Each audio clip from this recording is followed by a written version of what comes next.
कथा श्रवणकारिका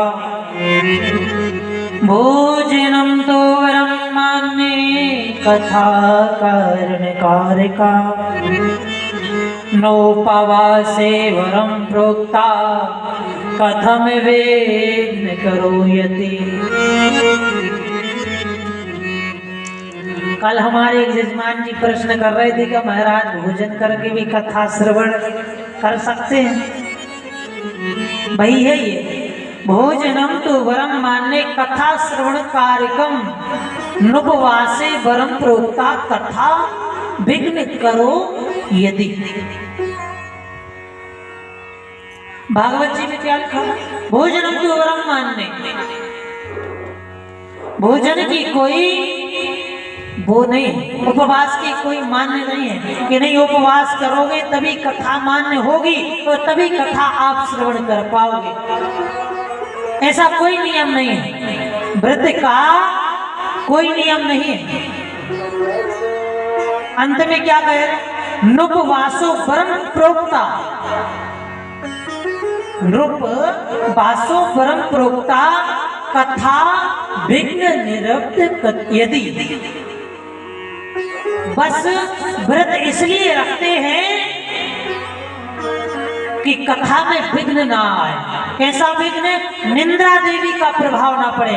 यदि भोजन ज्यादा हो जाता है तो नींद आने लगती है, इसलिए व्रत का विधान है, अन्यथा कोई व्रत का विधान नहीं है। मात्र व्रत इसलिए रखते हैं, खाली पेट इसलिए रखते हैं, यदि खाली पेट रहेगा तो निद्रा देवी आप पर प्रसन्न नहीं हो पाएंगी। निद्रा देवी प्रसन्न कब होती हैं? जब एकदम हाँ जय जय है कि नहीं, तभी निद्रा देवी प्रसन्न होती हैं। इसलिए व्रत का कोई विधान नहीं। एक तो ये बात हो। दूसरी बात, व्रत का मतलब क्या है? व्रत का मतलब है प्रतिज्ञा। व्रत यानी प्रतिज्ञा। व्रत का मतलब होता है प्रतिज्ञा। हम व्रत रखते हैं, प्रतिज्ञा लेते हैं कि आज हमने व्रत रखा है भोलेनाथ जी का, तो हमने प्रतिज्ञा ली है कि आज दिन में भोजन नहीं करेंगे, दिन में आज सोमवार के दिन भगवान भोलेनाथ का पूजन करेंगे। भोलेनाथ का पूजन करने के लिए हमने प्रतिज्ञा ली है। व्रत करके, व्रत रखकर हमने प्रतिज्ञा ली है। हमने व्रत रखकर भागवत की कथा 7 दिन श्रवण करने की प्रतिज्ञा ली है। ये है मात्र व्रत का विधान। कई लोग हमसे कहने लगा थे महाराज आप उपास से नहीं रहते। हम उपास से रह के कथा नहीं सुनाता आप लोगों को, ठीक? भोजन करके कथा श्रवण कराते हैं। कई लोग कहते पंडित जी आप उपास से नहीं रहते और भागवत बाँच रहे। तो ये भागवत में ही लिखा है, हम अपने मन से नहीं। और अभी जिसके मन में कुछ बचखुचा हुआ, बच गया हो कि महाराज ने सुनंजा का झूठे झूठ देख के और सुना दे, तो वही आई हो भीतर से भागवत जी खोल के और पढ़ा दें और दिखा दें, देखो जो लिखो, ठीक है? दूसरी बात,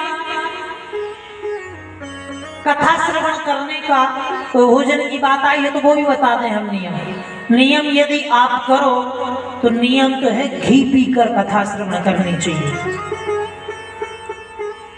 जजमानों का ये नियम है कि घी पीकर कथा श्रवण करो, और पंडित जी का नियम है कि घी पीकर कथा श्रवण कराओ। तो भैया हम तो घी पीवे तैयार हैं, ठीक है? ले आने आप लोग देसी गैया को घी 700 रुपया किलो। अब एक दिन में आधा किलो तो पी लें, ठीक है? तो 7 दिन को 3-4 किलो घी हमें चाहिए। दूसरी बात, अब महाराज ये है कलयुग तो घी पचा नहीं पाते, तो अब क्या किया जाए? तो अब कहा कि सुल्पाहार लेकर कथा श्रवण करो, फल फ्रूट इत्यादि ले लो फिर कथा श्रवण करो। महाराज भूख तो लगत भारी, कैसे काम चल लो? कथा श्रवण में बैठा दो, सुल्पाहार आप कह रहे हो, ऐसा जो है हमारी सुल्पाहार हो जाए। सुल्पाहार में काम नहीं चल रहा तो भैया घी में पियो, सुल्पाहार में लो, डट के फुल आहार लो, मनो कथा जरूर सुनो।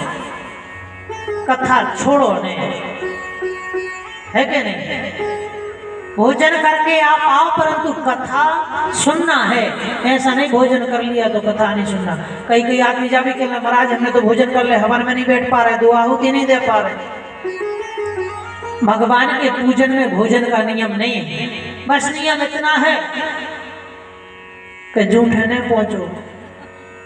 न महाराज ने कह रही भोजन को नियम नहीं है, चलो चबात चलो तो वहां पर है, ऐसा नहीं करना। भोजन कर सकते हैं, भोजन करने के बाद जल ग्रहण करके पंडित जी पवित्रीकरण कराते हैं। डेली में अपवित्रो वास्रवा वस्तंगतो विवाह स्मृत पुंडरीकाक्षम सभा ही आभ्याम तरा शुचि। सभा ही आभ्याम तरा शुचि का मतलब है अंदर से और बाहर से हमारा शरीर पवित्र हो जाता है जब पंडित जी जल छिड़कते हैं और मंत्र बोलते हैं, है ना? तो ऐसा कोई विधान नहीं है। कई जने तो जैसे सोच सोच के पूजा नहीं कर पाते हैं, और आया में चक्कर करके हम तो बिल्कुल निराहार जे हैं, हम तो ये भोलेनाथ एक पानी तक नहीं पी हैं, वैसे से घरे पहुंचो तो बिल्कुल सीधो बिस्तरा पलंग दिखा करो। आई घर पर अब निराहार इतनी नहीं है इम्यूनिटी, शरीर में ताकत क्षमता झेलवेगी। मनो भोलेनाथ ने कही थी घरे आके कि तुम्हें तो ऐसे ही आने हैं, ऐसे नहीं आओ तो नहीं मिला आशीर्वाद। कही थी गुरु सरकार ने, कही हुई है, मैं नहीं की तो ऐसा करने भी नहीं गया। बोलो राधे राधे।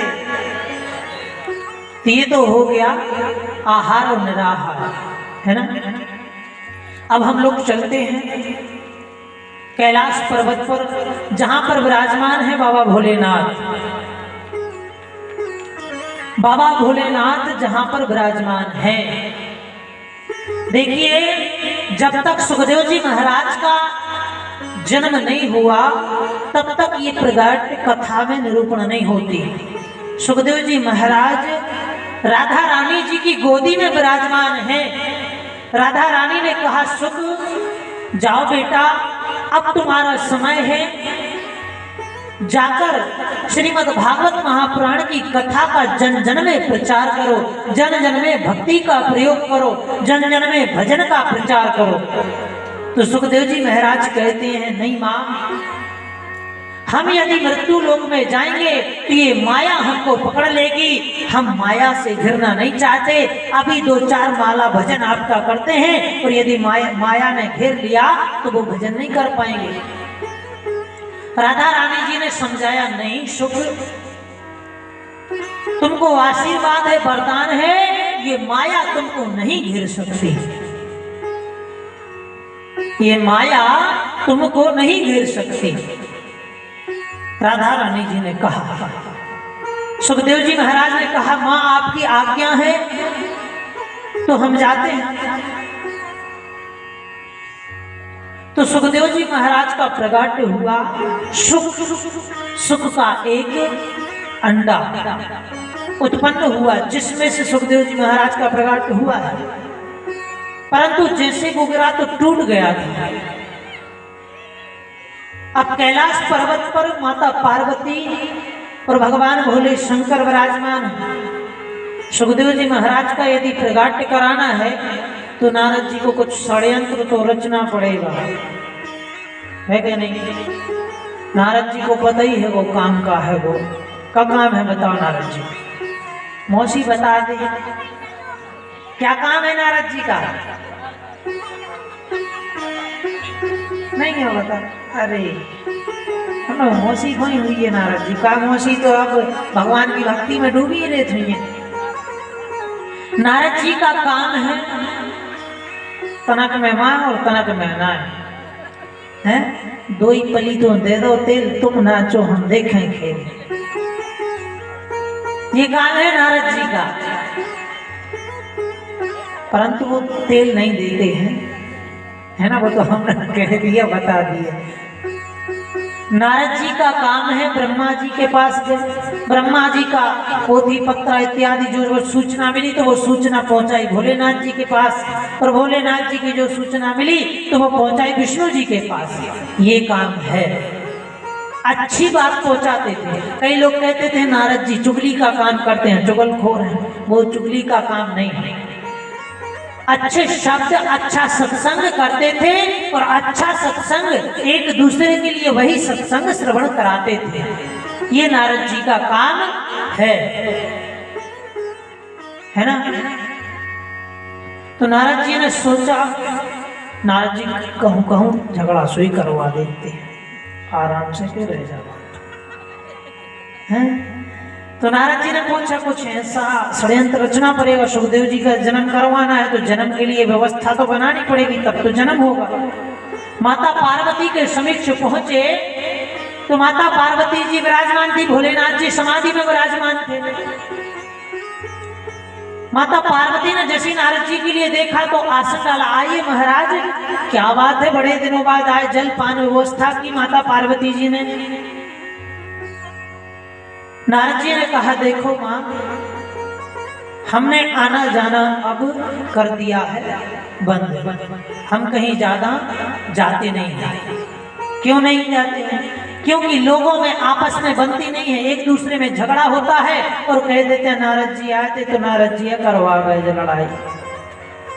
इसलिए हमने तो बिल्कुल बंद कर दिया, किसी के घर आते ही जाते नहीं।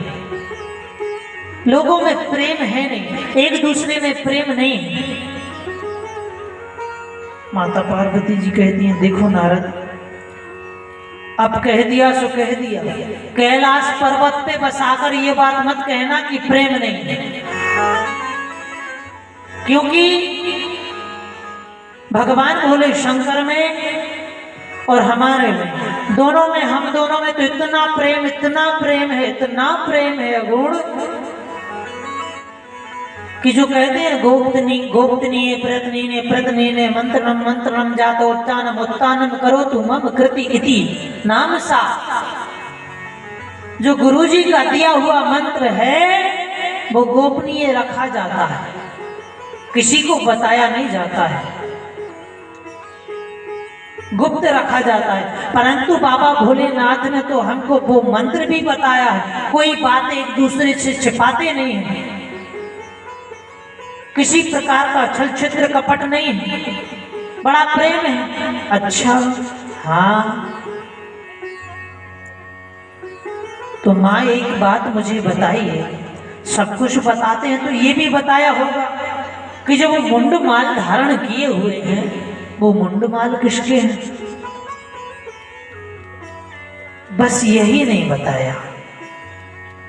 माता पार्वती कहती है बस यही नहीं बताया, और तो सब बताया, बस काम बन गया है ना।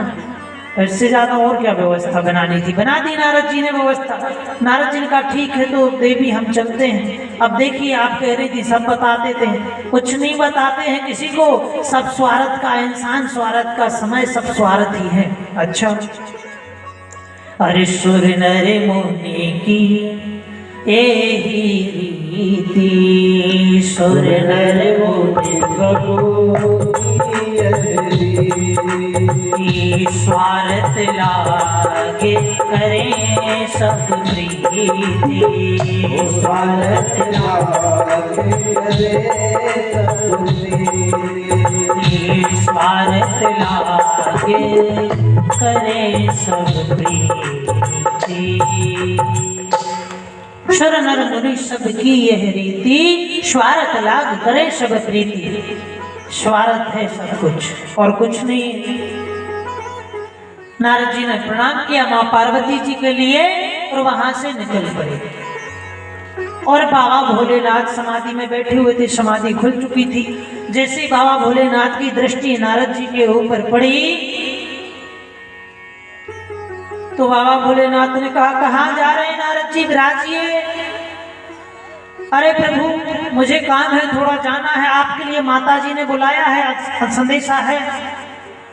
भगवान भोलेनाथ ने करो कि तुम आए हो तो जरूर बुलाओ हुई है, उनसे तो नहीं बुलाते, कछु बनाए आए हुई है, जुगाड़ होते हमारे।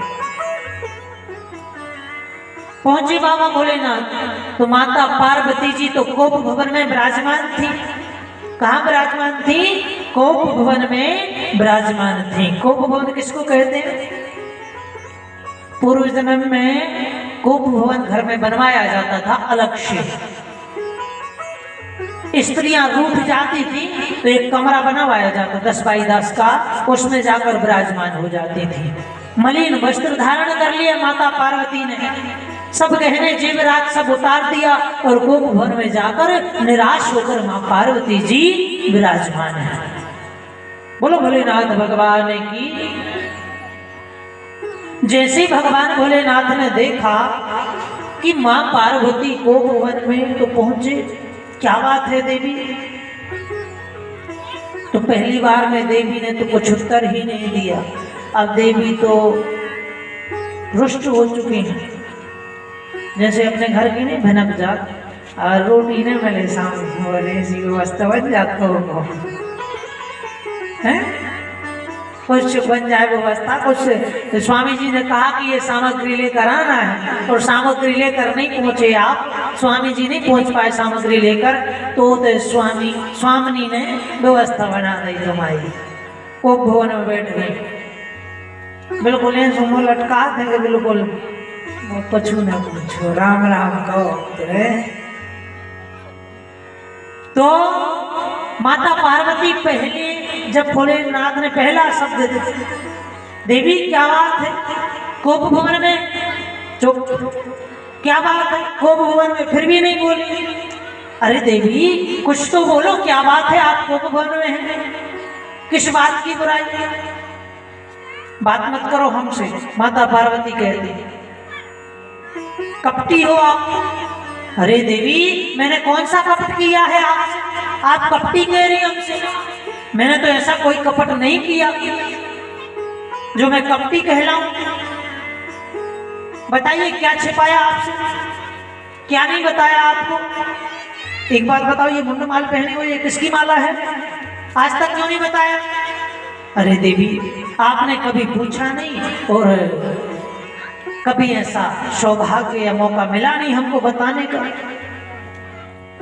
देवी ये मुंडमाल किसी और के नहीं है, ये मुंडमाल तो आपके ही हैं।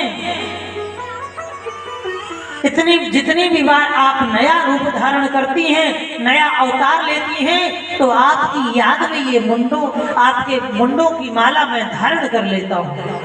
अरे राम राम राम राम, आप तो गजबई हो गो, फिर तो आप महाकपटी हैं। कपटी नहीं महाकपटी। ऐसी कौन सी दवाई पी रखी है जो हम बार बार मर जाते हैं और आप मरते नहीं हैं? ऐसी कौन सी जड़ी बूटी पी है, वो जड़ी बूटी हमको क्यों नहीं पिलाई? हमको भी वो जड़ी बूटी पीनी है। भगवान भोले शंकर कहते हैं देवी वो जड़ी बूटी नहीं है, वो तो हमारे ठाकुर जी की कथा है, वो तो हमारे कन्हैया की कथा है। श्रीमद् भागवत महापुराण की कथा का रसपान हमने किया है। बोलो राघवेंद्र सरकार की। तो अब माता पार्वती कहती हैं स्वामी मुझे भी वो कथा श्रवण करनी है और आप मुझे वो कथा श्रवण कराइए।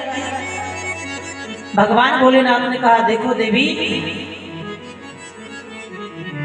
कथा तो हम श्रवण कराने के लिए तैयार हैं, परंतु कथा हम तो नेत्र बंद करके श्रवण कराते हैं